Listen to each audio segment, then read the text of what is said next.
July 5, 1943, 23,000 feet above the Mediterranean Sea. Staff Sergeant Benjamin Franklin Warner gripped the handles of his .50 caliber Browning machine gun, his breath condensing in the -30°F air that whipped through the open waist window of the B-17 Flying Fortress. Through the plexiglass, he watched the sun glint off the wings of 26 other bombers in tight formation, their aluminum skin reflecting the brilliant Mediterranean light. In his pocket, carefully folded, was a letter from his wife that he had read 3 times that morning. He had no way of knowing that in the next 45 minutes, he would achieve something that would place him in the exclusive company of America's deadliest aerial warriors. The mathematics of survival were about to be rewritten not through superior technology or overwhelming force, but through the extraordinary marksmanship of one man defending his aeroplane against impossible odds. The training began 10 months earlier at Gowen Field, Idaho, a vast complex of runways, hangars, and training facilities carved from the high desert landscape near Boise.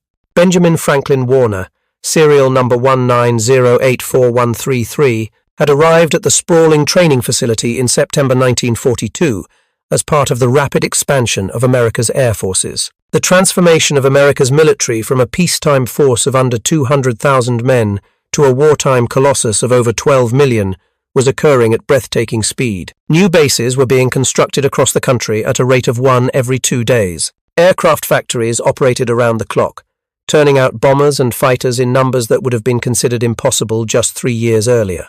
The industrial mobilization was total, complete, overwhelming, and it required men to operate all this new equipment. Men like Warner, who would be forged from civilians into warriors, a training regimen designed to prepare them for the most dangerous missions in military aviation. The aerial gunnery school at Gowen Field represented the cutting edge of training methodology. The curriculum had been developed through hard-won experience, incorporating lessons from the Royal Air Force's bomber offensive over Germany and from early American operations in the Pacific.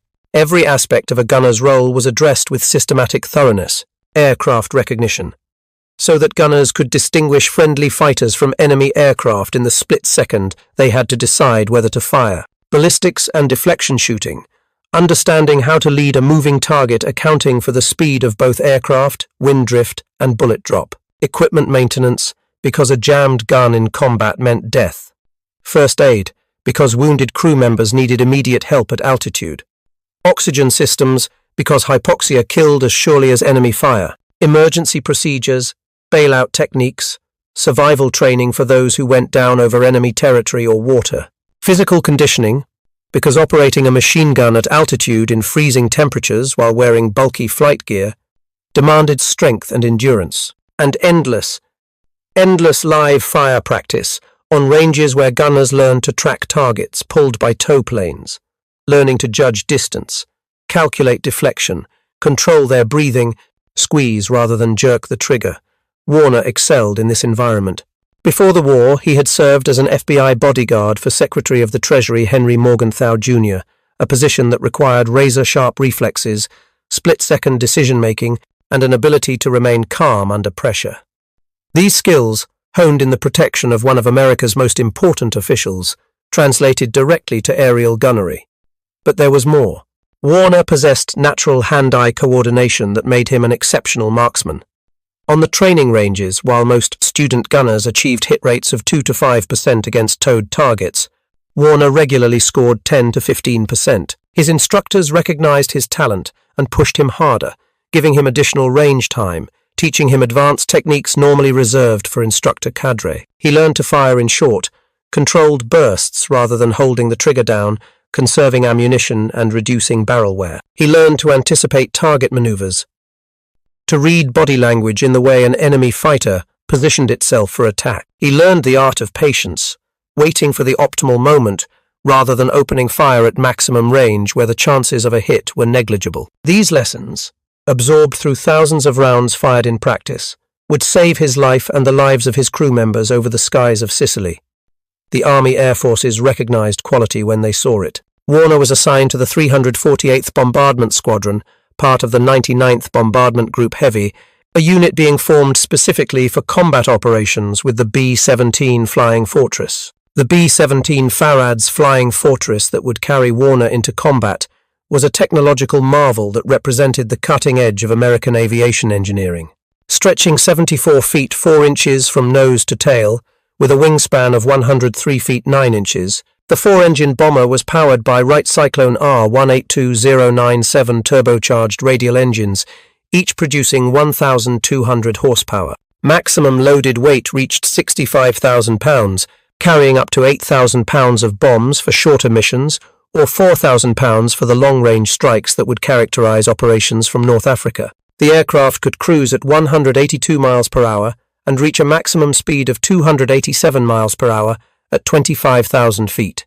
The development of the B-17 had begun in the mid-1930s, when the Army Air Corps issued specifications for a four-engine heavy bomber capable of defending the American coastline. Boeing's Model 299 prototype first flew in July 1935, and its impressive performance led to production orders despite the crash of the prototype due to a simple pilot error, the gust lock being left engaged during takeoff. The early models, the B-17B through D, served primarily as developmental aircraft, with fewer than 200 built. It was the B-17E, introduced in September 1941, that represented the first truly combat-ready version. The E model featured a completely redesigned tail section with a gunner's position, eliminating a major defensive blind spot. A powered top turret was added behind the cockpit. Self-sealing fuel tanks reduced vulnerability to fire. Armor plating protected crew positions. The B-17 Farads, which entered service in early 1942, incorporated further improvements including strengthened landing gear to handle heavier bomb loads and additional fuel capacity for extended range. But what made the B-17 Farads truly distinctive was its defensive armament. 10 50 caliber Browning M2 machine guns bristled from positions throughout the aircraft, two in the nose for the navigator and bombardier, though these were flexible guns with limited traverse rather than fixed or turret-mounted weapons. One in the radio room, firing through a hatch in the roof, though this position was often eliminated in field modifications as its field of fire was limited and the added weight reduced performance. Two in the top turret operated by the flight engineer. These were the most effective defensive weapons, as they could rotate 360 degrees and elevate to engage fighters attacking from above. Two waist guns manned by gunners like Warner, positioned on opposite sides of the fuselage with overlapping fields of fire covering the beam and rear quarter approaches. One in the ventral ball, turret, suspended beneath the fuselage, manned by the smallest crew member as the space was extremely cramped, and two in the tail position, defending against rear attacks and providing covering fire as fighters broke away. Each gun could fire up to 850 rounds per minute, sending half-inch diameter projectiles downrange at 2,850 feet per second. At effective range, which gunners were trained to estimate at between 200 and 400 yards, these weapons could tear apart the relatively light structure of enemy fighters. The aircraft carried over 11,000 rounds of ammunition, distributed among the gun positions, though combat experience showed that sustained action could exhaust this supply in less than an hour of continuous firing. The formation tactics called for bombers to fly in tight defensive boxes, allowing gunners from multiple aircraft to concentrate their fire on attacking fighters. A typical combat box consisted of 18 to 21 aircraft, arranged in staggered elements at varying altitudes. The lead element flew in the center at the highest altitude. The low element flew below and slightly behind. The high element flew above and slightly ahead. Within each element, aircraft flew in a step-down formation, so that the leader was highest, the wingmen slightly lower, creating overlapping fields of fire. When properly executed, a combat box could bring 60 to 100 machine guns to bear on any fighter attempting to attack. In theory, the overlapping fields of fire would create an impenetrable shield of lead. In practice, as Warner would soon discover, determined enemy pilots found ways through the defensive fire. They learned to attack from head-on, where the B-17 Farad's nose armament was weakest. They coordinated attacks from multiple directions simultaneously, splitting the defensive fire and overwhelming gunners. They employed tactics like the high-side attack, diving from above at angles that minimized their exposure time while maximizing their hitting power. The bomber defensive formations were effective but not invulnerable. Casualties remained high throughout the campaign. The 99th Bombardment Group completed its training in January 1943 at Smoky Hill Army Airfield in Salina, Kansas. The ground echelon departed from New York by ship, sailing to Marrakech, Morocco. The air echelon, including Warner's crew, flew the southern route via Gowen Field in Florida, then island hopping through Puerto Rico, British Guiana, Brazil, the Gambia, and finally arriving at their destination in North Africa. They were assigned to the 5th Bombardment Wing of the 12th Air Force and stationed at Navarin Airfield, located approximately 10 kilometers from El Yuma, near Constantine, Algeria. The 99th flew its first combat mission on March 31, 1943, against an enemy airdrome at Villasidro, Sardinia. The missions came in rapid succession: airfields, harbour facilities, shipping, railroads, viaducts, and bridges across Tunisia, Sardinia, Sicily, Pantelleria, and the Italian mainland. Each mission brought the crews face to face with enemy fighters and thick curtains of flak that filled the sky with lethal shrapnel. The learning curve was steep and paid in blood. Some crews never returned. Others limped home in damaged aircraft, trailing smoke, hydraulic fluid streaming from shattered lines, engines feathered and silent. Warner's position as right waist gunner placed him in one of the most exposed positions on the aircraft. The waist section, located just behind the radio room and forward of the tail section, featured 2 large rectangular windows, one on each side of the fuselage. These openings, necessary to provide the fields of fire required for the waist guns, measured approximately 36 inches wide by 24 inches tall. Unlike the enclosed turret positions, where gunners sat in relatively protected plexiglass spheres or armoured shells, the waist guns were manually operated from open windows. At high altitude, temperatures plummeted to 40 or 50 degrees below 0 Fahrenheit. The Celsius equivalent was -40 or lower. At these temperatures, exposed skin froze in seconds. Metal became so cold that touching it with bare hands would instantly freeze flesh to the surface. The wind screamed through the openings at nearly 200 miles per hour. The hurricane-force blast making it difficult to stand, let alone operate a heavy machine gun with precision. The environmental challenges were severe enough that the Army Air Forces had developed specialized equipment just to keep gunners alive and functional. The Type A2 leather flight jacket, now iconic, provided minimal insulation at altitude.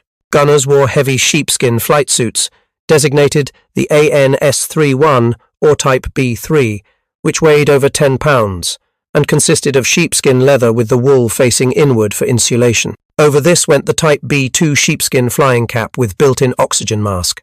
Leather gloves, designated Type A10 or A11, were heated electrically through wires running through the lining, connected to the aircraft's electrical system. The boots, designated Type A6, were also electrically heated. The entire ensemble weighed close to 20 pounds and restricted movement significantly. Then came the parachute harness and pack, adding another 25 to 30 pounds. The oxygen mask connected via hose to the aircraft's oxygen system. The intercom headset allowed communication with other crew members.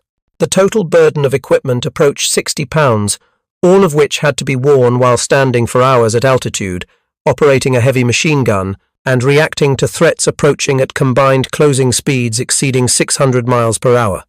Ice formed on everything. Moisture from breath condensed and froze instantly, creating ice crystals on the oxygen mask that could block airflow. Condensation from the aircraft's interior froze on metal surfaces, creating treacherous footing in the waist compartment. The guns themselves could freeze, the action jamming from ice buildup or from lubricants thickening in the cold. Gunners had to periodically fire short bursts just to keep the weapons operational, burning precious ammunition, but preventing jams that could prove fatal in combat. The cold penetrated every layer of protection. Even with heated suits and boots, gunners routinely suffered frostbite on exposed areas of face not covered by the oxygen mask. Their hands, despite heated gloves, lost feeling after prolonged exposure. Their feet went numb. The physical discomfort was constant and debilitating. Many gunners developed cold injuries that affected them for the rest of their lives: chronic pain in extremities, reduced circulation, lasting nerve damage. This was before any enemy fired a shot. The manual operation of the 50 caliber Browning M2 machine gun required significant upper body strength. The gun weighed 84 pounds without ammunition, and the ammunition belts added considerable additional weight, each 100-round belt weighing approximately 35 pounds when fully loaded with 50 caliber rounds. The weapon was mounted on a flexible support that allowed it to rotate and elevate, but the gunner had to manually move the gun to track targets. There was no power assist. Every movement required physical force overcome the inertia of the gun and its mount, while compensating for the aircraft's motion and the buffeting wind from the open window. Swinging the weapon to track fast-moving targets while standing in a bucking aircraft at altitude, wearing bulky flight gear and oxygen equipment, while being shot at by enemy fighters whose cannon fire could tear through the aluminum skin of the bomber as if it were paper, demanded extraordinary physical conditioning and mental toughness. Warner possessed both in abundance. The physical demands extended beyond just operating the gun. Ammunition management was a constant concern. The .50 caliber Browning fed from belts loaded into metal containers mounted near the gun position. Each container held between 100 and 200 rounds.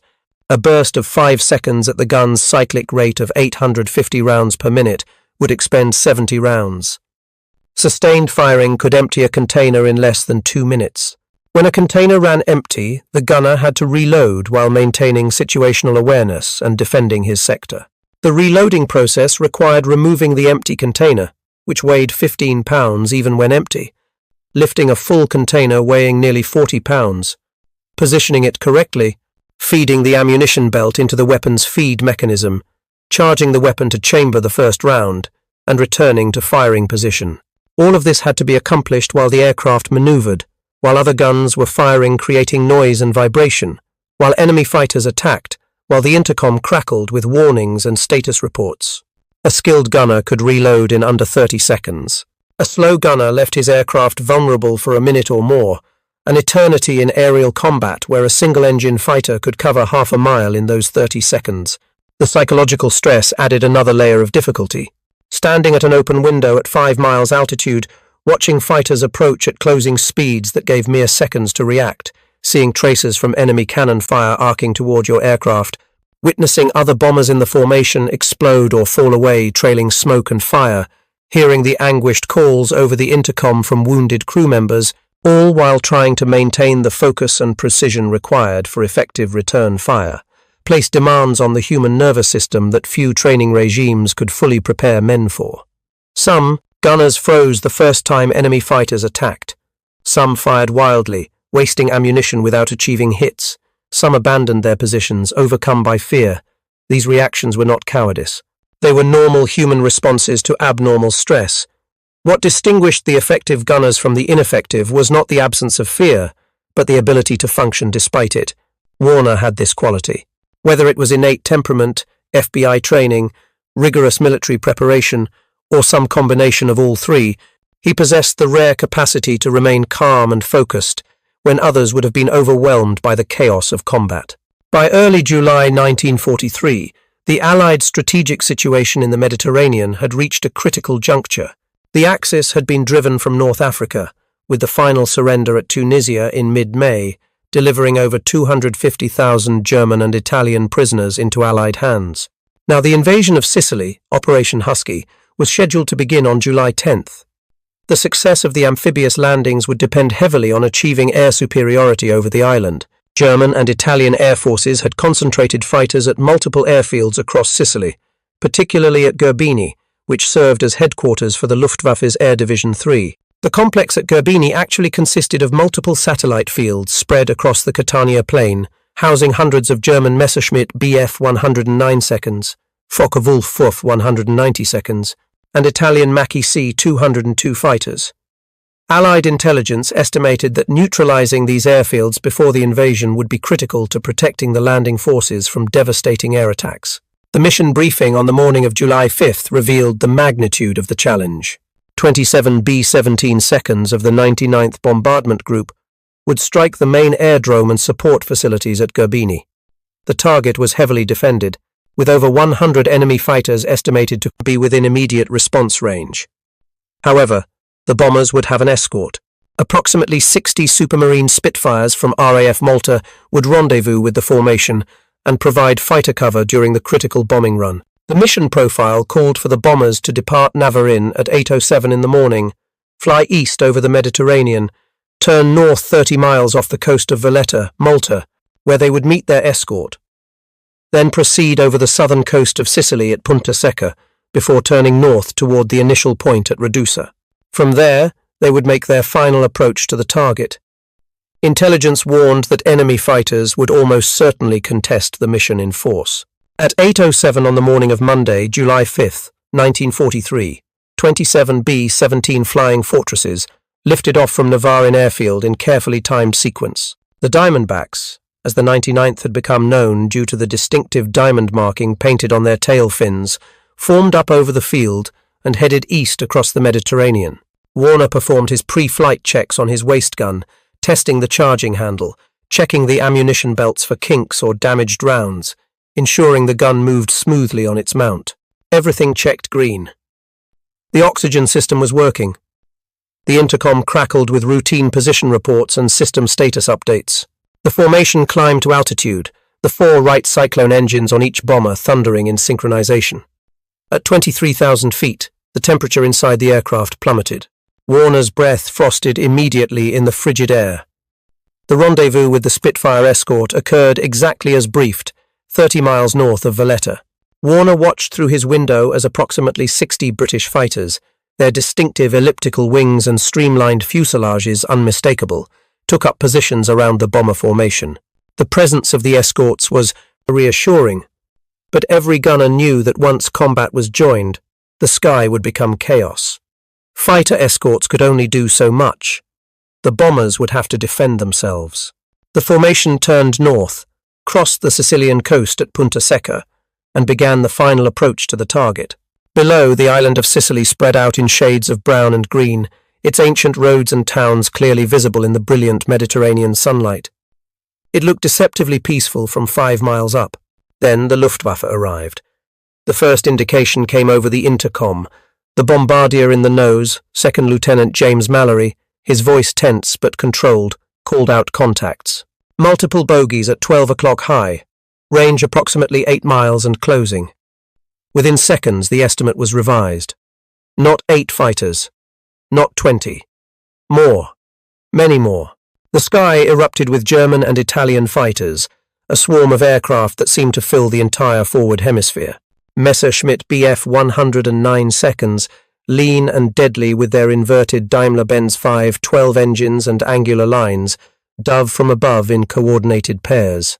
The G6 variant, the most common at this stage of the war, featured improved armament, including a single 30mm Mk, 108 cannon firing through the propeller spinner, and 2 13mm MG 131 machine guns in the cowling. The nose-mounted cannon, despite its relatively low muzzle velocity, was devastating against bombers, each exploding shell capable of tearing massive chunks from airframes.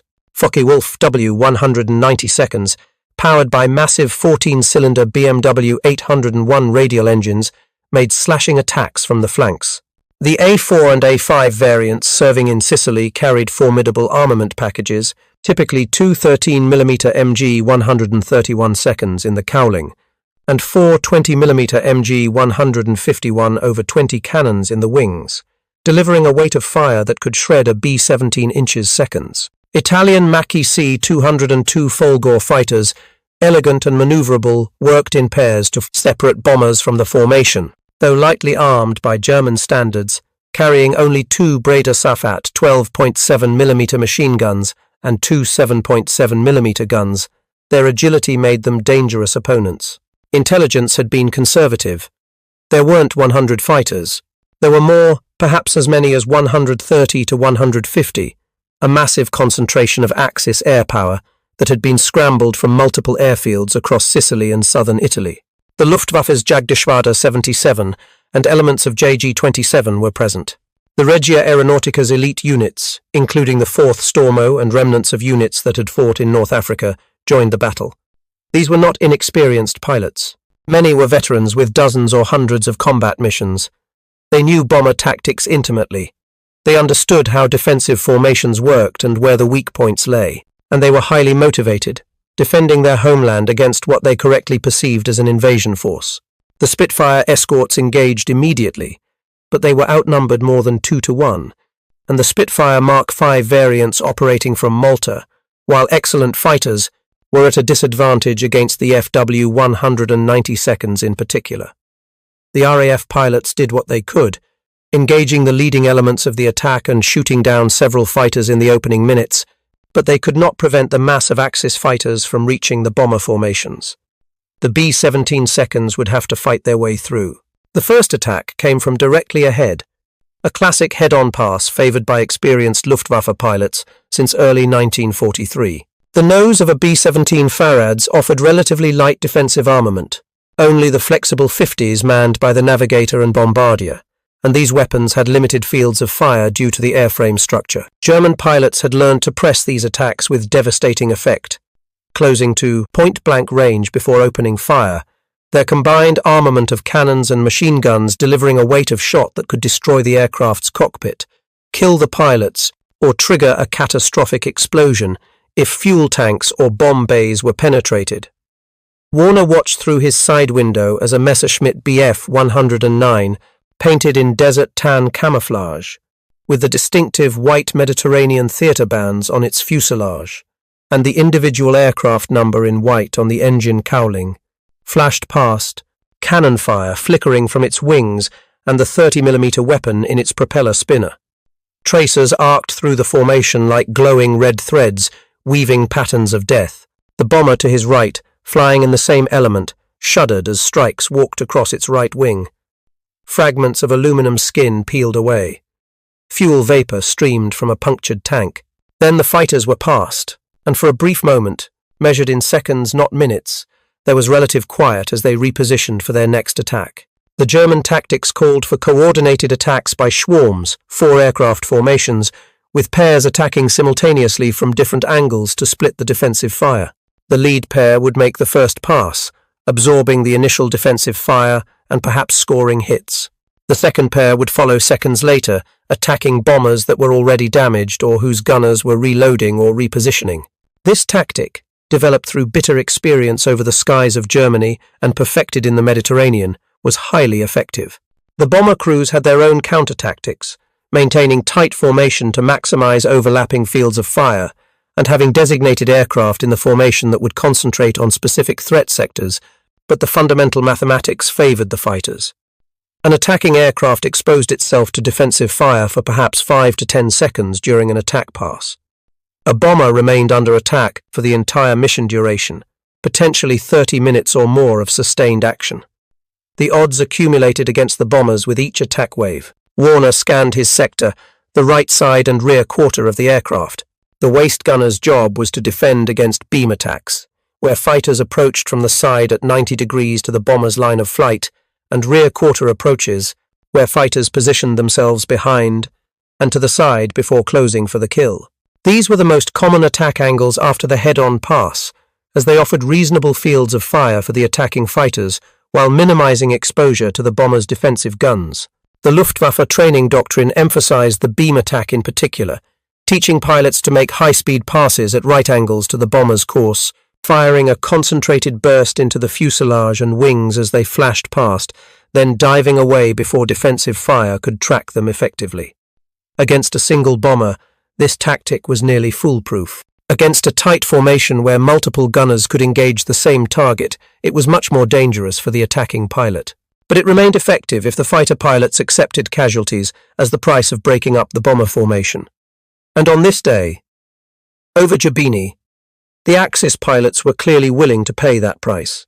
A Messerschmitt Bf 109, painted in desert tan camouflage with the distinctive white theatre bands on its fuselage, appeared at his 3 o'clock position, slightly high, closing at a combined speed of over 500 miles per hour. Warner swung his .50 caliber Browning onto the target, leading the fighter just as he had practiced hundreds of times during training, calculating deflection angle, airspeed, closure rate, all in a fraction of a second. His finger tightened on the trigger. The gun erupted with a hammering roar that was felt more than heard. .50 caliber rounds streaming toward the enemy fighter at 2,850 feet per second. The tracer rounds, loaded every 5th round in the ammunition belt, drew a line of fire across the sky. Warner walked his fire into the 109's engine cowling. Smoke erupted from the fighter. Pieces of the engine cowling tore away. The Messerschmitt nosed over sharply, trailing black smoke, and plunged toward the sea far below. 1. There was no time to celebrate. 2 more fighters appeared, working as a team, one attacking from 4 o'clock, the other from 5 o'clock, both slightly low to avoid the defensive fire from the tail turret. Warner swung left, acquired the lead fighter, a Messerschmitt Bf 109 with yellow nose markings indicating a veteran pilot, and opened fire. His tracers found their mark. The fighter's canopy exploded in a shower of plexiglass fragments. The aircraft rolled inverted and fell away, but the second fighter was still coming, its cannon fire walking toward his aircraft. Warner pivoted right, bringing his gun to bear on the second attacker. The deflection angle was extreme, requiring him to lead the target by what looked like the fighter's entire length. He pressed the trigger and held it, letting the stream of 50 caliber rounds sweep across the fighter's flight path. The Focke-Wulf FUF 190, unmistakable with its radial engine and wider profile, flew directly into the stream of fire. Strikes sparkled along its fuselage. Smoke poured from the engine. The pilot bailed out, his parachute blossoming white against the blue sky. 2 and 3. The intercom was chaos, the pilot calling out fighter positions, the bombardier reporting the initial point, the navigator confirming heading, the top turret gunner reporting ammunition status, the tail gunner calling out fighters at 6 o'clock low. Over it all, the constant thunder of machine guns as the formation defended itself. 3 bombers had already been hit hard. Warner had seen one falling away from the formation, 2 engines trailing smoke, losing altitude, unable to hold position. The bomber was immediately swarmed by fighters. It was a death sentence. Any aircraft that fell out of formation became easy prey. The defensive fire from a single isolated bomber was nothing compared to the overlapping fields of fire from a tight formation. The crews of those aircraft faced a terrible choice: try to limp home alone through hundreds of miles of enemy-controlled airspace, or bail out over enemy territory and face years in a prisoner of war camp, or worse. More fighters appeared. The Germans and Italians were pressing their attacks with a desperation that spoke to the importance of Gerbini. They knew what damage the B-17 seconds could inflict if they reached the target. Warner's gun continued its deadly work. A Messerschmitt appeared in his sights at optimal range, coming in from the right rear quarter. He didn't just fire. He aimed, calculating lead, wind drift, the bomber's own motion, synthesizing all these factors into pure instinct honed by months of practice. His burst caught the 109 perfectly. The fighter's fuel tank exploded in a brilliant fireball. Pieces of the aircraft tumbled through the air. 4. Another fighter attempted a high-side attack, diving from above to rake the bomber's fuselage with cannon fire. Warner tracked it perfectly, leading it through its dive. His fire shredded the fighter's left wing. The aircraft snap-rolled violently and disintegrated. 5. The ammunition belt feeding his gun ran dry. Warner's training took over. He released the gun, grabbed a fresh ammunition can that weighed nearly 40 pounds, and wrestled it into position while his left waist counterpart covered his sector. His gloved hands, numbed by cold despite their heating elements, fumbled with the belt as he fed it into the weapon. Precious seconds ticked by, seconds when fighters could attack unimpeded. He chambered the first round, grabbed the gun handles, and swung back to his window. Just in time. 2 Focke-Wulf W190 seconds were making a coordinated attack from his quarter, one high, one low, attempting to split his attention. He chose the high fighter, the more dangerous threat. His burst caught it in the engine. The BMW radial disintegrated, sending shrapnel through the cockpit. The fighter pitched up violently, stalled, and fell away in a flat spin. 6. The second fighter pressed its attack, cannon fire striking the B-17's wing. Warner pivoted, tracked, fired. His rounds stitched across the Focke-Wulf's fuselage. The aircraft pulled up hard, rolled, and dove away trailing smoke. He didn't see it crash, but it was clearly out of the fight. The bombardier's voice cut through the chaos on the intercom. Bomb bay doors open, approaching release point. The formation steadied on its final approach. Every bomber had to maintain perfect position. If they scattered now, the mission would fail. The pilots held their aircraft rock-steady despite the fighters, despite the flak that was now beginning to erupt around them in black puffs of smoke and shrapnel. The Norden bomb sight was doing its work. calculating the precise moment of release based on altitude, airspeed, wind, target motion. Bombs away. The aircraft lifted suddenly as 4,000 pounds of high explosive fell free. Through his window, Warner could see the bombs tumbling downward in sequence from aircraft across the formation, hundreds of bombs plunging toward Gerbini. Then the formation began its turn to head for home, but the fighters weren't finished. Another Messerschmitt Bf 109 appeared, making a desperate stern attack from 6 o'clock high, the most dangerous angle for a waist gunner to engage. The tail gunner's weapons were blazing, but the fighter came on, cannon fire walking toward the bomber. Warner rotated his gun to its maximum aft position, achieving an angle that required him to lean far out of the waist window, freezing wind tearing at his flight suit. The deflection was extreme, but he had done this. He had trained for exactly this situation. He fired. His tracers arced back toward the pursuing fighter. The pilot saw the rounds coming and jerked his aircraft into a violent turn. Too late. Warner's burst caught the fighter's cockpit. The canopy exploded. The 109 rolled inverted and went straight down. 7. That was the last confirmed kill of the mission, though Warner would continue firing at attacking fighters all the way to the coast, his gun barrel glowing red-hot from sustained firing, smoke rising from the weapon, the smell of cordite and hot metal filling the waist compartment. The bombers crossed the Sicilian coast and headed south over the Mediterranean. Behind them, Gerbini burned. The mission had achieved its objective. Hangars, fuel dumps, ammunition stores, and dozens of parked aircraft had been destroyed in the attack. But the cost had been steep. 3 B-17 seconds of the 99th Bombardment Group had been shot down, aircraft numbered 229492, 229486, and 229483. 30 men were gone, killed in action or captured. The survivors nursed their battered bombers home. Many aircraft bore the scars of combat, flak holes, cannon strikes, shattered plexiglass, hydraulic systems leaking, engines damaged. One bomber landed with over 100 holes in its airframe, but 24 aircraft had returned. That was considered a successful mission in the mathematics of strategic bombing. When Warner's bomber landed at Navarin at approximately 2 in the afternoon, ground crews rushed to the aircraft.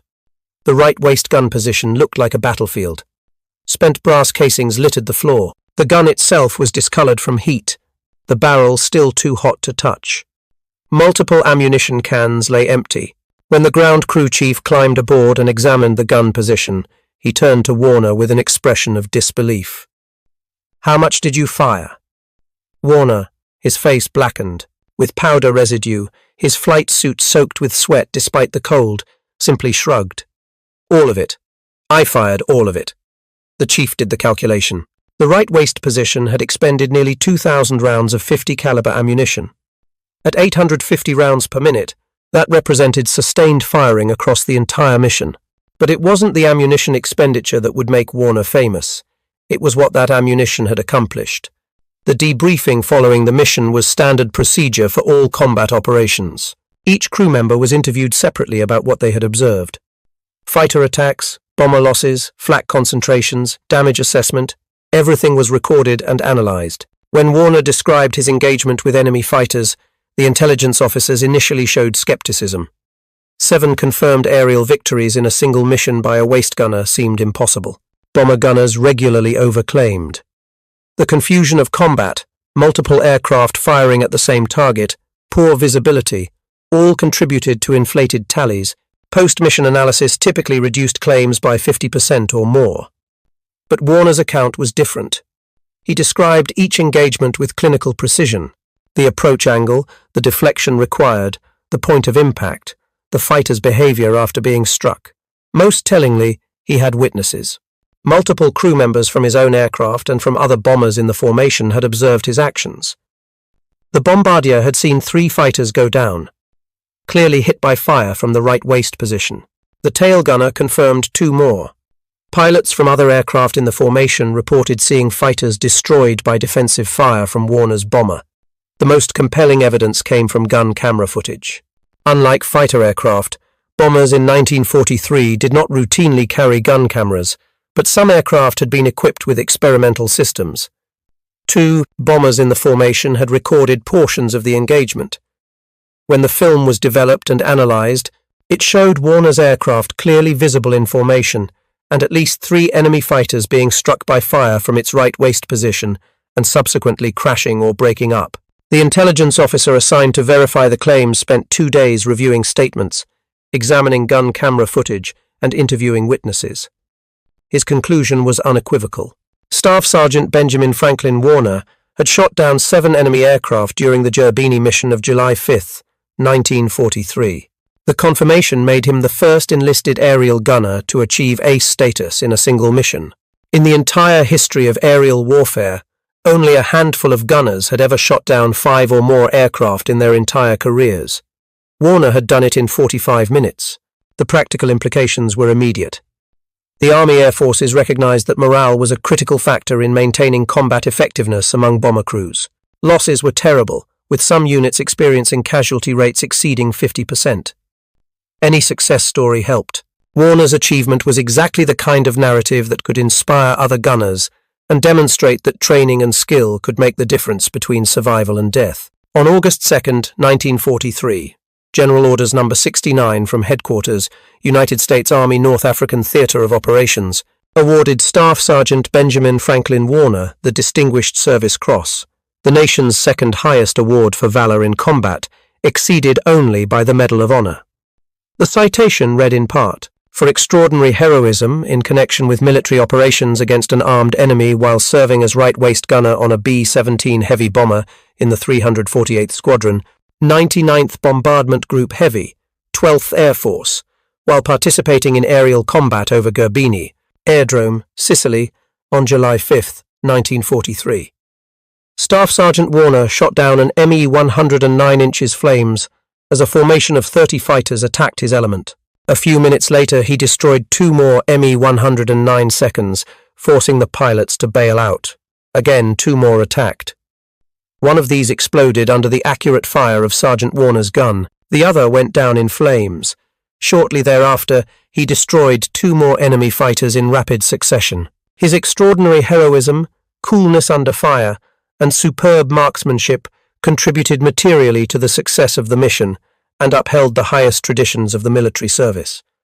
But Warner wasn't finished. Over the following months, he would add 2 more confirmed aerial victories to his tally, bringing his final score to 9 enemy aircraft destroyed, making him one of only a handful of bomber gunners to achieve what fighter pilots called ace status.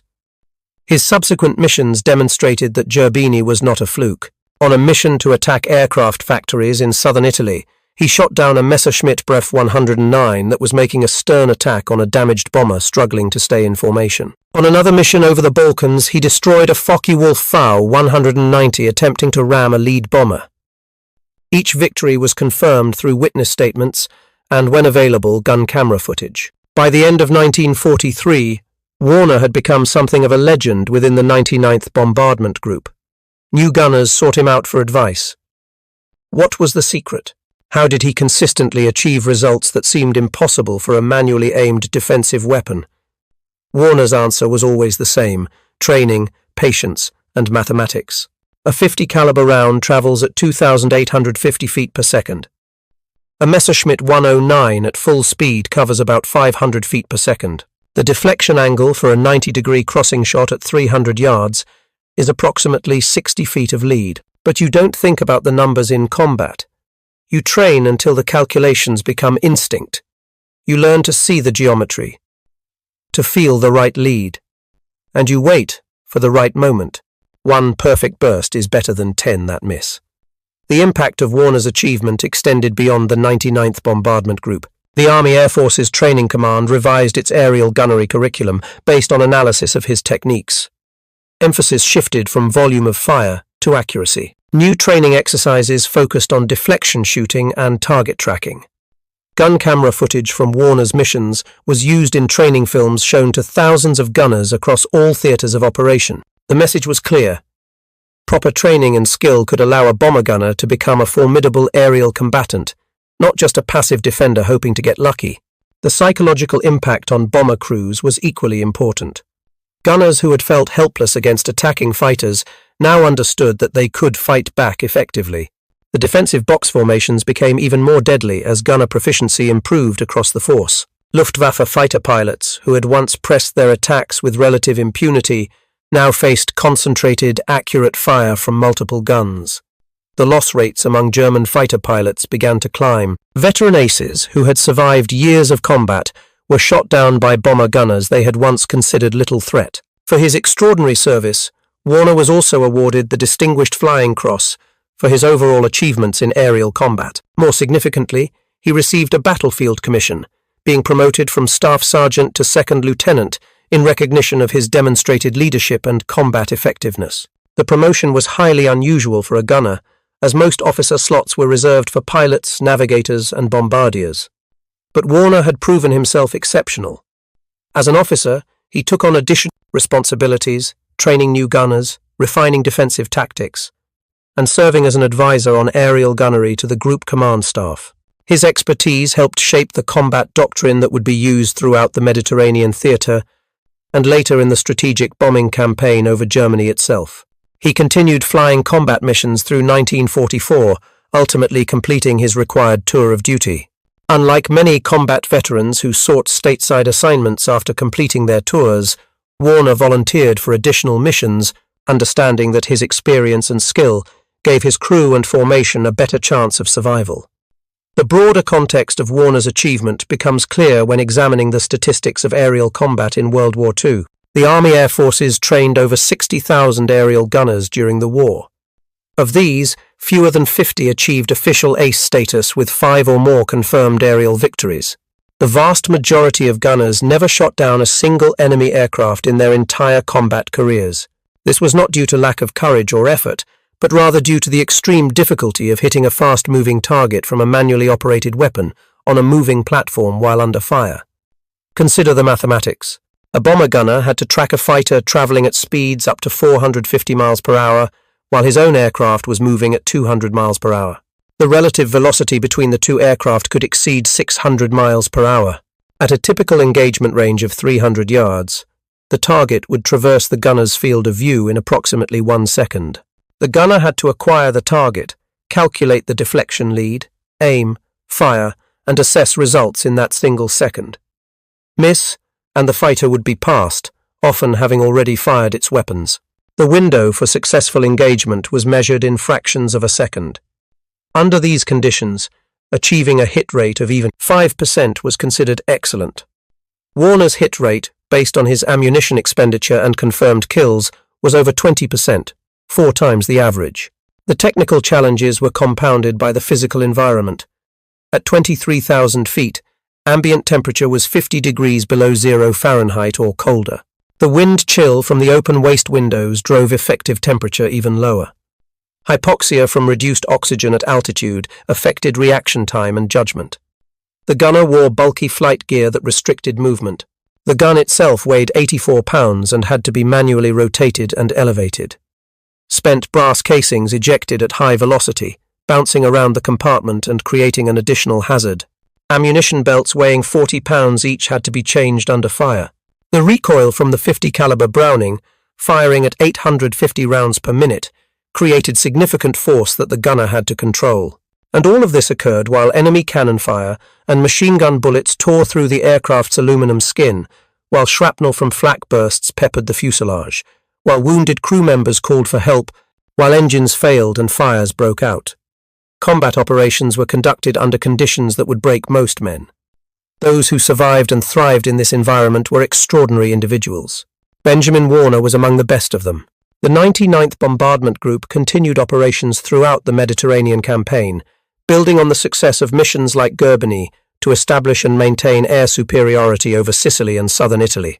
Following the July 5th mission, the group participated in the actual invasion of Sicily on July 10th, Operation Husky, flying support missions to neutralize coastal defenses and interdict enemy reinforcements attempting to reach the invasion beaches. The bombers struck roads, rail lines, bridges, and troop concentrations, disrupting Axis efforts to organize effective resistance against the Allied landings. The amphibious assault, which ultimately involved 160,000 troops, 750 ships, and thousands of aircraft, succeeded in establishing beachheads across multiple locations on Sicily's southern coast.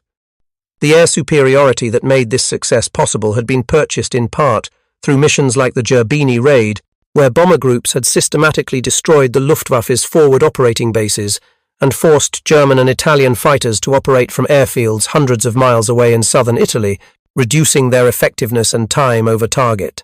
On July 14, 1943, the 99th took part in the first Allied bombing raid on Rome, exercising extreme care to avoid hitting Vatican City, the numerous churches and historical sites in the Eternal City, while striking railroad marshalling yards and military installations that were vital to Axis supply lines.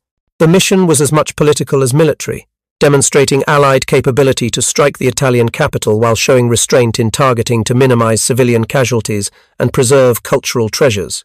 The bombing was precise, with the Norden bomb sites achieving their designed accuracy under ideal conditions. The psychological impact on the Italian government and population was significant, contributing to the erosion of support for continued alliance with Germany and setting the stage for Italy's eventual surrender in September. As Allied forces advanced up the Italian peninsula following the conquest of Sicily, the group relocated first to Udine airfield, Tunisia in early August 1943, and then to Tortorella airfield on the Foggia Plains in southern Italy in December. The living conditions at Tortorella were harsh, testing the resolve of even the most dedicated personnel. The Foggia Plains, while strategically located to bring much of occupied Europe within range of American heavy bombers, offered a challenging operational environment.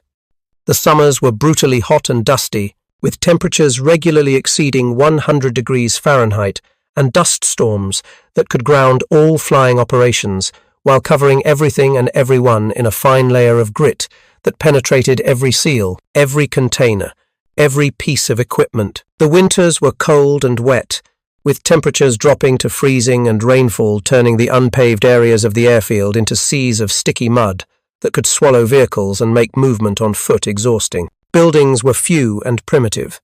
The bombers were parked on hard stands in the open, exposed to the elements.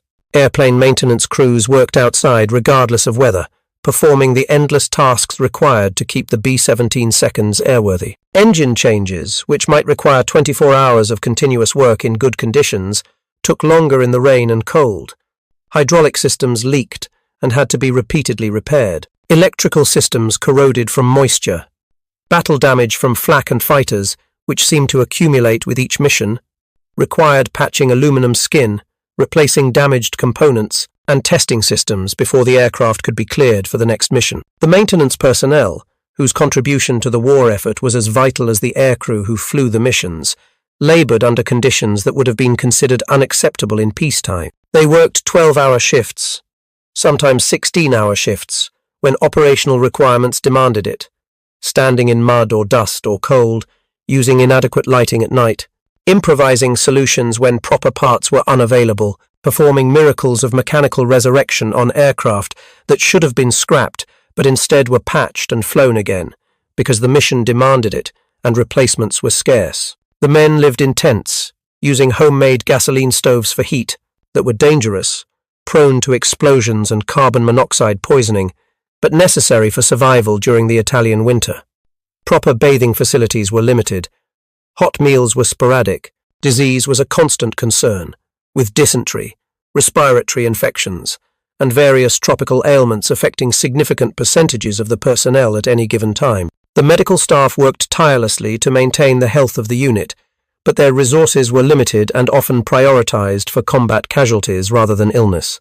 The psychological strain of these living conditions, combined with the stress of combat operations, took a toll that is difficult to quantify, but was nonetheless real and significant.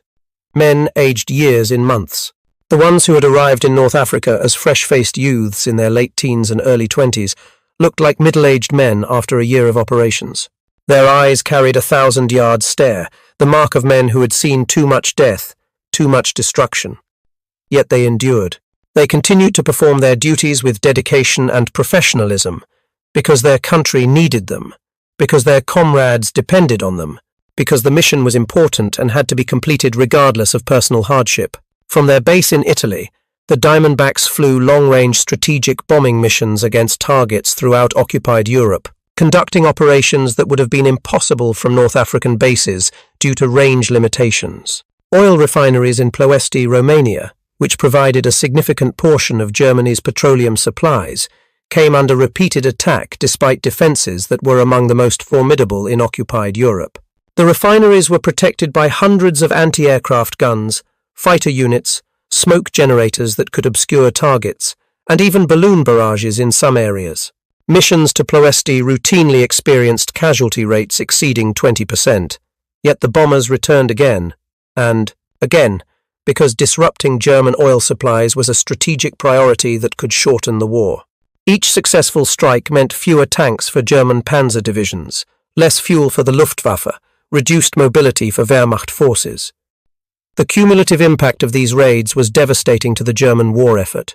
Aircraft factories in Wiener Neustadt, Austria and Regensburg, Germany, which produced Messerschmitt fighters, were struck repeatedly to reduce the flow of new aircraft to Luftwaffe fighter units. Steel mills and ball-bearing plants, vital to German armaments production, were targeted. Marshalling yards across occupied Europe, which served as transfer points for military supplies and troop movements, were bombed to disrupt transportation networks. Submarine pens and ports used by the Kriegsmarine came under attack. V-weapon sites in France, from which Germany launched its rocket and cruise missile attacks against England, were struck before they could become fully operational. The strategic bombing campaign prosecuted by the 15th Air Force from Italy, in coordination with the 8th Air Force operating from England, slowly but inexorably destroyed Germany's capacity to wage war. The statistics of the 99th Bombardment Group's war paint a portrait in numbers that conveys both achievement and cost. The group flew 395 combat missions during the war, a staggering total that represented thousands of sorties by individual aircraft and crew members. They dropped approximately 19,000 tons of bombs on Axis targets, destroying or damaging military infrastructure, industrial facilities, transportation networks, and enemy positions across a dozen countries. The group earned 2 distinguished unit citations for exceptional performance under fire, the first for the Gerbini mission that had made Warner famous, the second for a mission to Wiener Neustadt on April 23, 1944. On that mission, the 99th served as lead group for the entire bomb division, flying at the front of a formation of over 200 bombers.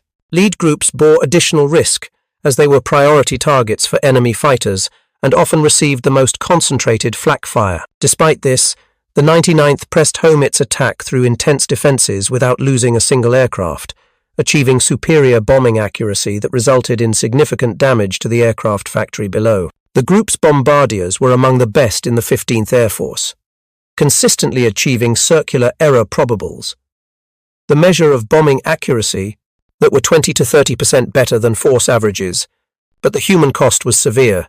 Of the approximately 4,000 men who served with the 99th Bombardment Group during the war, over 500 became casualties.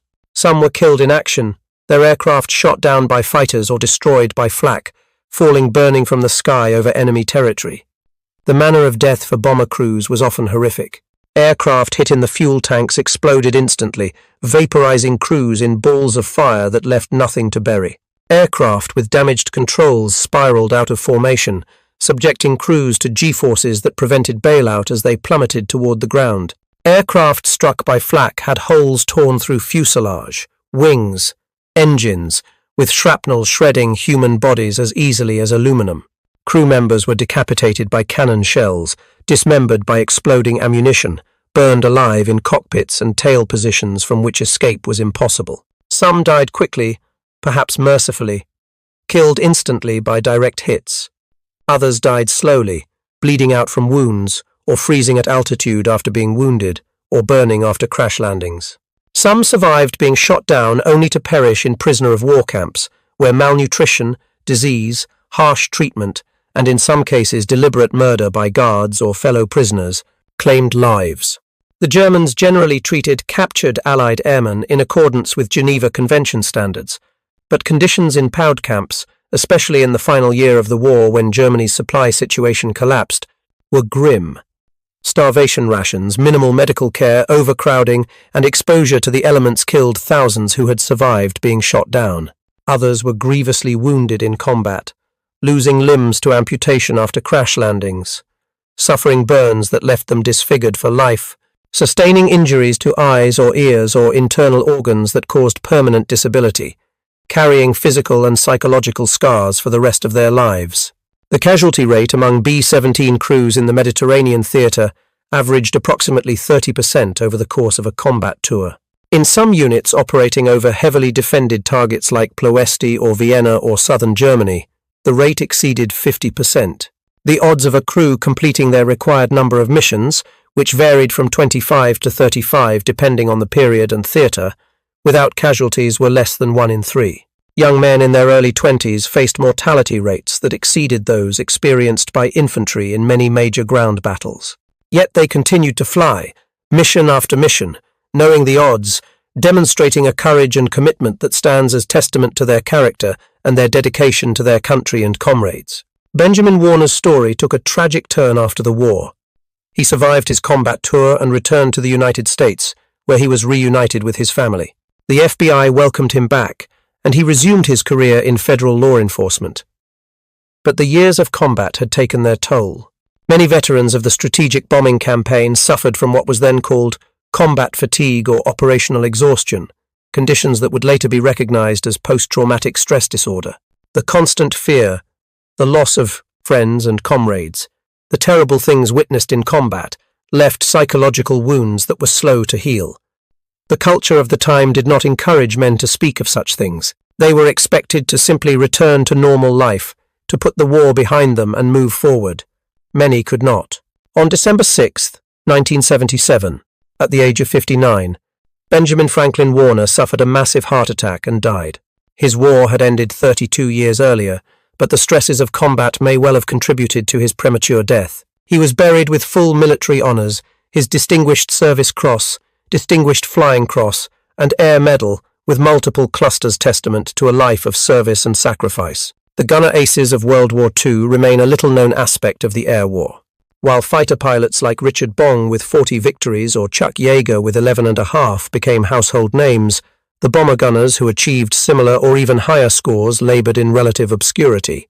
Staff Sergeant Michael Aruth of the 379th Bombardment Group shot down 17 enemy aircraft as a tail gunner on the B-17 Tondileo, for the highest confirmed score by any bomber gunner in Air Force history. Technical Sergeant Arthur Benko downed 16 enemy fighters. Staff Sergeant Donald Crossley achieved 12 confirmed victories. These men displayed marksmanship and courage under fire that equaled or exceeded that of many fighter aces, yet they received far less recognition. The reasons were partly institutional. The Army Air Forces wanted to promote the bomber offensive as a team effort, with each crew member contributing to the mission's success rather than individual glory-seeking. There was also the practical consideration that confirming bomber gunner kills was extremely difficult. Multiple guns firing at the same target made attribution nearly impossible. Gun cameras were rare on bombers. Witnesses were often occupied with their own survival. As a result, many gunner victories went unrecorded or unconfirmed. The technical evolution of aerial warfare also played a role. As the war progressed, long-range escort fighters like the P-51 Mustang became available in large numbers. These fighters could accompany bombers all the way to target and back, engaging enemy fighters before they could close to effective range of the bomber formations. The introduction of long-range escorts dramatically reduced bomber losses and also reduced opportunities for gunners to engage enemy fighters. By late 1944, German fighter resistance over many targets had been suppressed to the point that gunners might complete entire missions without firing their weapons. The battles of 1943, when formations fought their way to target through swarms of enemy fighters, gradually became less common. The bomber gunner's role shifted from active combatant to vigilant sentinel, ready to engage if needed but often completing missions without contact. This change, while welcome in terms of crew survival rates, meant fewer opportunities for gunners to demonstrate their skills. The aerial combats that produced aces like Warner became historical events rather than daily occurrences. After the war, the B-17 Flying Fortress rapidly faded from military service. Jets had changed everything. The piston-engine bomber that had been the cutting edge of technology in 1943 was obsolete by 1948. Most B-17 seconds were scrapped, cut up for aluminum in scenes that would have horrified the crews who had flown them through hell. A few were converted for civilian use, serving as firebombers or cargo haulers. Some ended up in museums, carefully restored to represent the aircraft that had carried a generation of young Americans into combat. Today, only a handful remain airworthy, maintained by dedicated organizations who understand the importance of preserving these flying monuments to the men who flew them. When these aircraft appear at airshows, piloted by volunteer crews and carrying passengers who pay for the privilege of experiencing a few minutes aboard a wartime bomber, they serve as powerful reminders of what was accomplished and what was sacrificed. The thunder of 4 Wright Cyclone engines, the distinctive profile of the flying fortress climbing into the sky, evokes memories of a time when the fate of the world hung in the balance and ordinary men performed extraordinary deeds. The legacy of Benjamin Warner and the 99th Bombardment Group extends beyond the immediate history of World War II. Their story illustrates fundamental truths about combat, training, and human performance under extreme stress. First, proper training matters. Warner's success was not luck or accident. It was the direct result of rigorous preparation that transformed theoretical knowledge into instinctive action.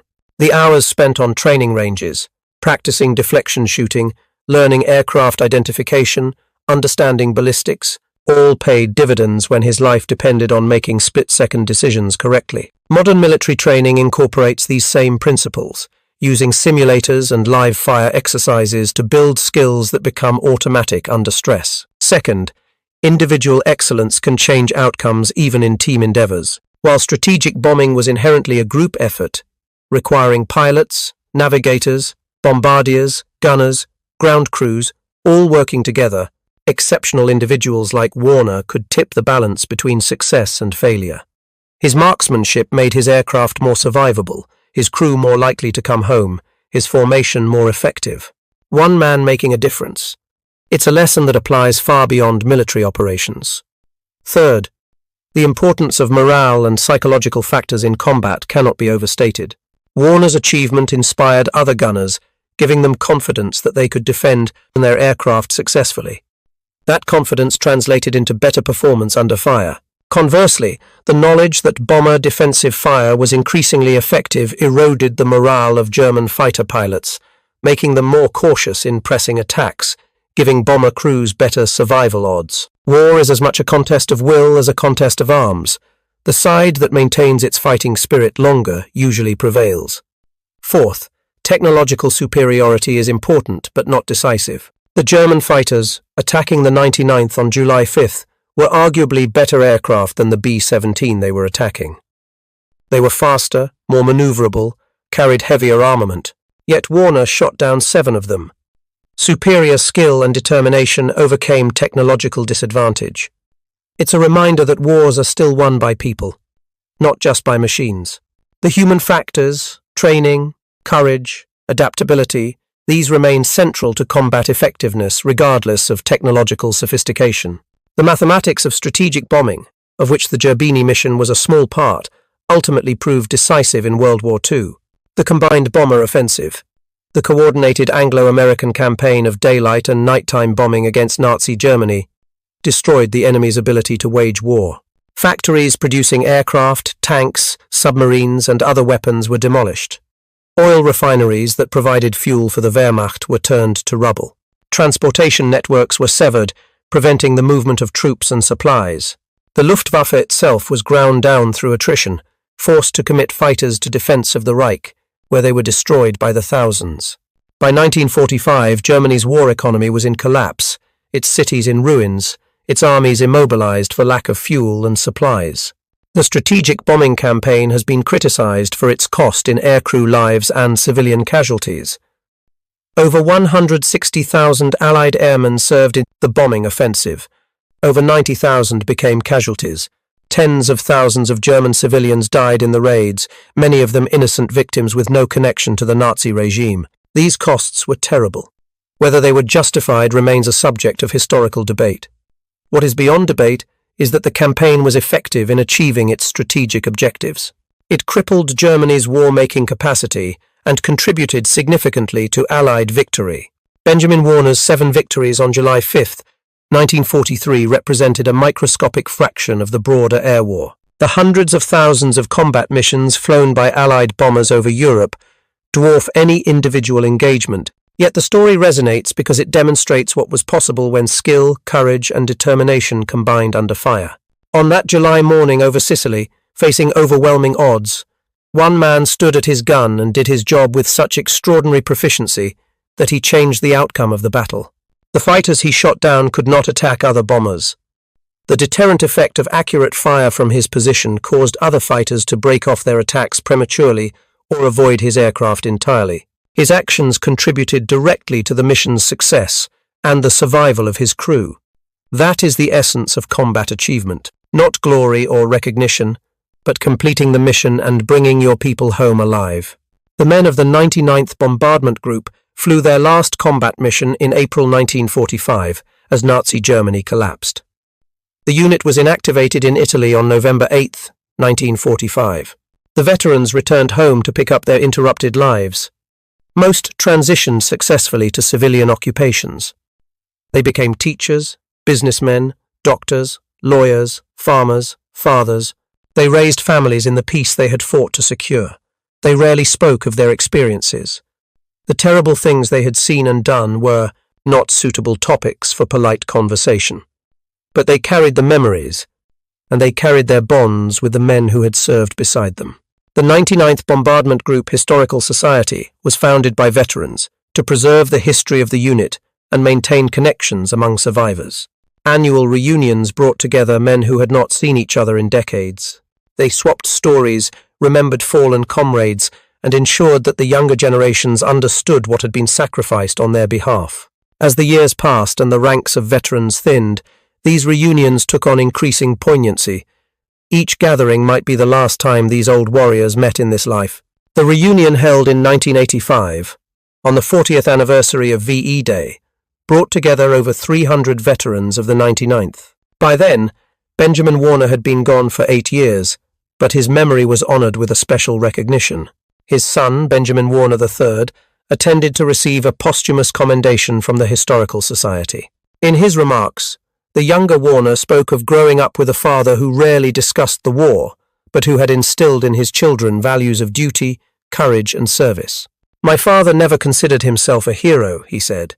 "He said he was just doing his job, that any gunner in his position would have done the same. But we know better. What he did over Gerbini that day was extraordinary. 7 enemy aircraft destroyed in a single mission, 9 total during his combat tour. Only a handful of men in history have achieved what he achieved. He represented the best of his generation. Men who faced terrible danger with quiet courage. Men who fought not for glory but because their country needed them. Men who came home and built the prosperous free nation we enjoy today. We owe them a debt we can never fully repay."